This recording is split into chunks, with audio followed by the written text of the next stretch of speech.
चिंचवड येथे शिवाजी पार्क संभाजीनगरमध्ये हर्षधन विलामध्ये कलाकारांची बैठक पार पडली। कलाकारांचे अनेक प्रश्न, पण कलाकारांसाठी आवाज उचलणारा हक्काचा कुणी नाही, म्हणून सर्व कलाकारांनी एकत्रित येऊन या संघटनेची स्थापना केली आहे। All India artist rights and film association ही नूतन संघटना इथून पुढे कलाकारांच्या न्याय हक्कासाठी लढा देईल। संतोष खाडे यांच्या हस्ते नूतन संघटनेच्या छापील पत्रकाचं उद्घाटन करण्यात आलंय।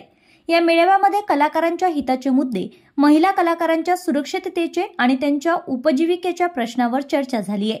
कलाकारांच्या जीवनातील प्रश्न आणि त्यांच्या जीवनयापन प्रश्न यासारख्या गहन मुद्द्यावर चर्चा झाली आहे। महिला कलाकारांनी बरेच प्रश्न मांडले। या संघटनेद्वारे कलाकारांचे प्रश्न व त्यावर योग्य मार्गदर्शन, तसेच प्रत्येक कलाकाराला काम देण्याचा व कामाचा योग्य मोबदला मिळावा, कलाकारांना सेटवर मानसन्मान मिळावा, वेळेत मानधन मिळावं यासाठी चर्चा करण्यात आली असून महिला सशक्तीकरणासाठी सेटवर महिलांना स्वतंत्र सुविधा प्रत्येक प्रोडक्शनने दिल्या पाहिजे, कामाचे तास नियोजित असायला पाहिजे, तसेच रात्री महिलांना उशीर झाल्यास त्यांची राहण्याची किंवा त्यांना सोडण्याची सर्वस्वी जबाबदारी ही प्रोडक्शनने इथून पुढे घ्यावी।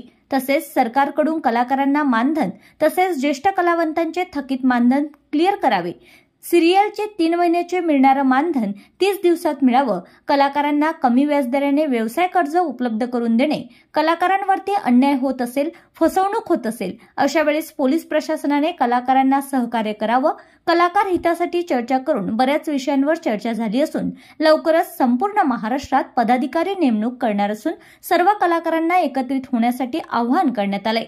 मोठ्या प्रमाणात कलाकारांना काम उपलब्ध करून देण्यात येतील असंही यावेळी संतोष खाडे, मंगेश शिरसाट, महेश भट, बलराम पवार यांनी सांगितलं आहे। उपस्थित मान्यवर कलाकार संतोष खाडे, महेश भट, मंगेश शिरसाट, बलराम पवार, गजेंद्र कुमार कांबळे, प्रकाश इंगवले, किरण गायकवाड, एकनाथ पाटील, अर्पिता शिवणेकर, स्वाती शहा, ज्योती शिंदे, मोनिका जाधव, प्राची पवार, प्रदीप पवार, विक्की वसावे, चंदर वाधवानी, अपूर्व बागुल, सचिन राठोड, प्रथम कांबळे, श्याम देशखैरे, मंगेश गांधी, पत्रकार नरेश सोनकर व मोठ्या प्रमाणात इतर कलाकार उपस्थित होते।